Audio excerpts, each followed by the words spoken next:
afei na bredura empanifo a wo hye dato nsa frɛ wɔn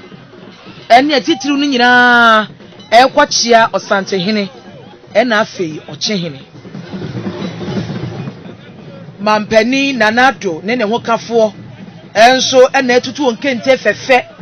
ya wo gyenchi aba no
Mrashe bedwamu chiame Professor Mike Okwe eni panifo bebre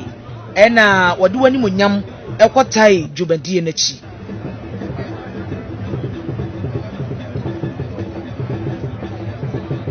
Omampani dada JJ Rollins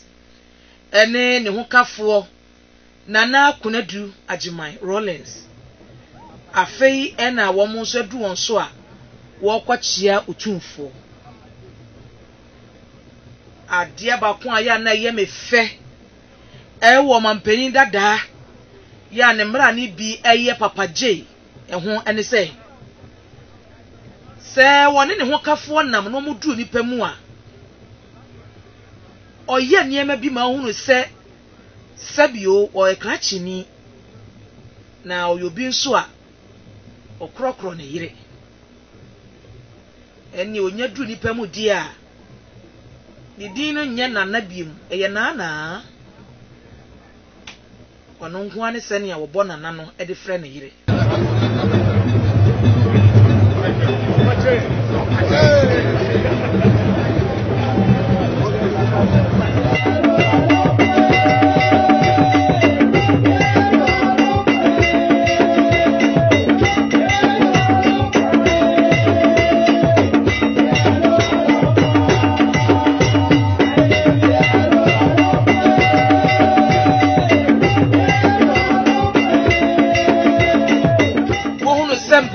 a wo kwakyia ehemfo no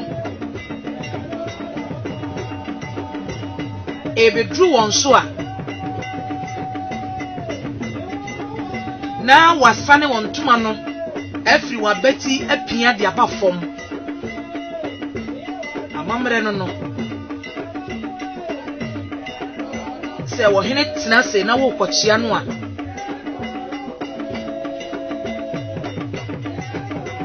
wo yes adie yi e de kire obuo ene nidie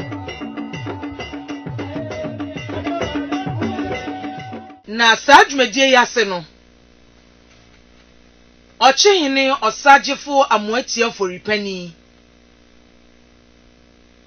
okasaye efa ne fa eye se Asante ene Akyem ekire onuado ewo wontem nuado eda entem no ehuhia beni minua na otumfo kasa na ese akwantu e de ehwe wani mu na ye magana fo hu se nyina nipa fia o sina na akwantu ye frɛ no nkabom akwantu ye ba na gana fo hu se anya se ya mu atete na ye hyemu kena ni amagana fo hu se santeman ochiman eni gana nyina ye nipa fia